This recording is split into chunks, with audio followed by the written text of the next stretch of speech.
사랑하는 여러분, 오늘 하루도 주님의 은혜 안에서 평안하셨습니까? 분주하고 고된 세상 속에서 잠시 멈추어 우리 영혼에 참된 쉼을 주는 귀한 말씀의 시간으로 여러분을 초대합니다. 오늘 우리가 함께 나눌 이 이야기는 어쩌면 우리가 평생토록 오해하고 있었을지도 모르는 은혜와 안식에 대한 새로운 눈을 뜨게 해줄 것입니다. 이 귀한 말씀을 듣기 전에 하나님의 크신 축복이 더 많은 영혼에게 닿을 수 있도록 구독과 좋아요를 통해 이 채널의 선한 사역에 동참해 주시면 감사하겠습니다. 여러분의 작은 손길 하나가 지금 이 순간 위로와 희망이 절실한 누군가에게는 큰 빛이 될 수 있습니다. 여러분의 삶에 하나님의 평강이 가득하기를 축복합니다. 우리는 종종 신앙생활을 하면서 이런 생각에 빠지곤 합니다. 하나님을 위해 무언가를 더 해야 해. 더 열심히 봉사하고, 더 많이 기도하고, 더 헌신해야만 더 큰 은혜를 받을 수 있을 거야. 구원받은 직후의 뜨거운 마음으로 하나님을 위해 더 많은 일을 하고 싶어 하는 것은 어찌 보면 당연한 인간의 본성일지도 모릅니다. 하지만 성경이 말하는 은혜의 원리는 우리의 생각과 정반대일 수 있다는 사실을 아십니까? 하나님의 은혜는 우리의 행위나 노력으로 더해지는 것이 아닙니다. 오히려 우리가 무언가를 더 하려고 했을 때 우리는 자신도 모르게 하나님의 은혜를 거스르고 좌절시킬 수 있습니다. 그리고 결국 정반대의 결과, 즉 영적인 탈진과 피로감만을 느끼게 될 뿐입니다. 하나님께서 우리에게 가장 먼저 원하시는 것은 우리의 열심이나 행위가 아니라 바로 안식입니다. 그분 안에서 편히 쉬는 법을 배우는 것입니다. 이는 세상의 원리와는 다릅니다.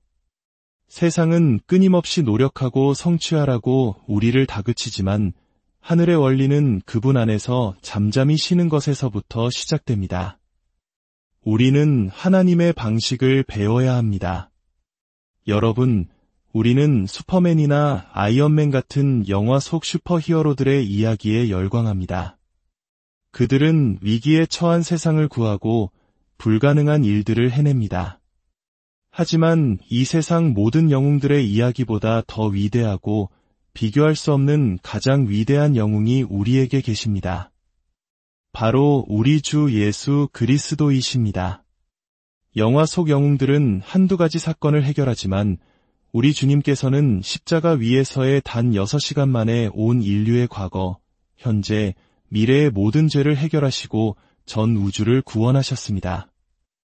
그분은 십자가에 못 박혀 옴짝달싹할 수 없는 가장 무력한 모습으로 온 세상을 구원하셨습니다.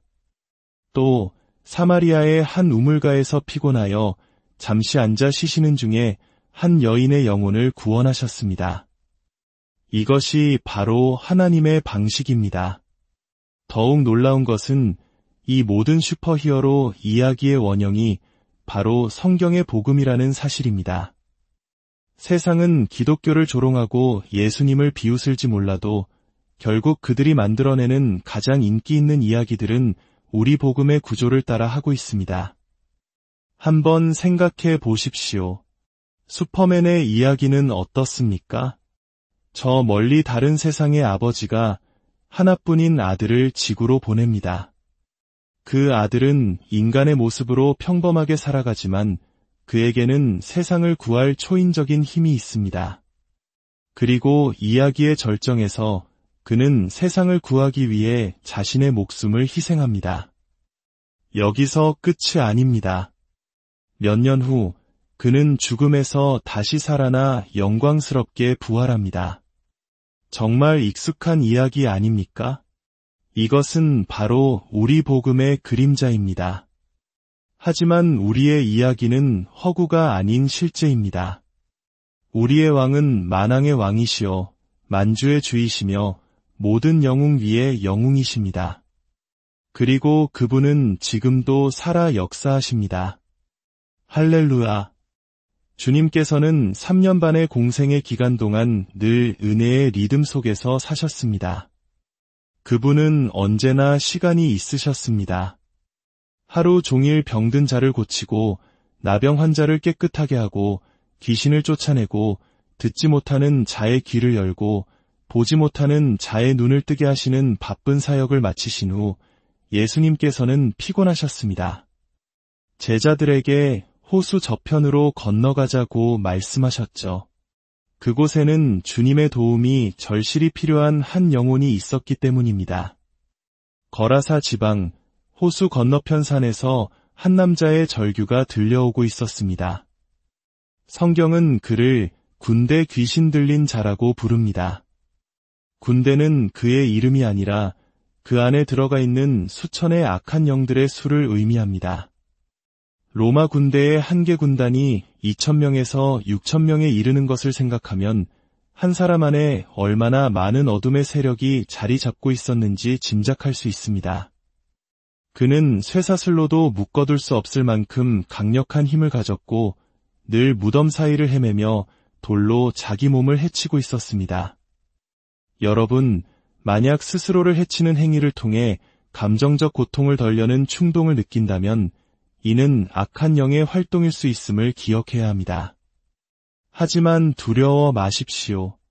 예수님께서 바로 당신을 위해 오고 계십니다. 그분의 사랑으로 당신을 온전하게 회복시키실 것입니다. 예수님께서 배를 타고 호수를 건너가시는 동안 마귀는 그분의 사역을 막기 위해 거센 풍랑을 일으켰습니다. 하지만 예수님께서는 풍랑 때문에 잠에서 깨지 않으셨습니다. 오직 도움이 필요하다는 제자들의 부르짖음에 눈을 뜨셨습니다. 그리고 단 한마디 잠잠하라, 고요하라는 말씀으로 폭풍을 꾸짖으셨습니다. 마침내 거라사 땅에 도착하셨을 때 군대 귀신 들린 그 남자가 미친 듯이 달려왔습니다. 제자들은 두려움에 떨었지만 예수님께서는 조용히 물으셨습니다. 내 이름이 무엇이냐? 그가 군대니이다 라고 답했을 때 예수님께서는 단 한 단어로 명령하셨습니다. 가라. 그 한마디에 수천의 귀신들이 즉시 그 사람에게서 떠나 돼지떼에게로 들어가고 돼지떼는 비탈을 내리달려 호수에 빠져 몰사했습니다. 악한 영들조차 예수님 앞에서 때가 이르기 전에 우리를 멸하려 하시나이까라며 애원하는 모습을 보십시오. 우리의 주님은 이토록 강력하고 위대하신 분입니다. 그리고 그 남자에게는 세 가지 놀라운 변화가 찾아왔습니다. 첫째, 그는 예수님의 발치에 앉아 있었습니다. 그는 평생을 쉼없이 헤매고 고통스러워했지만 이제 주님 안에서 참된 안식을 찾은 것입니다. 오늘날 우리 세대는 잠시도 쉬지 못하고 늘 무언가를 해야만 한다는 강박에 시달립니다. 하지만 하나님께서는 지금 우리에게 안절부절 못하는 젊은이가 아닌 안식하는 젊은 세대가 되기를 원하십니다. 둘째, 그는 옷을 입고 있었습니다. 벌거벗은 채 수치스럽게 살던 그에게 예수님께서 당신의 의의 옷을 입혀주신 것입니다. 셋째, 그는 온전한 정신을 되찾았습니다. 혼란과 광기로 가득했던 그의 마음에 질서와 평화가 찾아온 것입니다. 이것이 바로 예수 그리스도께서 우리 삶에 오실 때 일어나는 일입니다. 참된 안식과 의로움, 그리고 온전한 평강을 회복시켜 주십니다. 그렇다면 이 놀라운 은혜와 평강을 우리 삶에서 어떻게 하면 더욱 풍성하게 누릴 수 있을까요?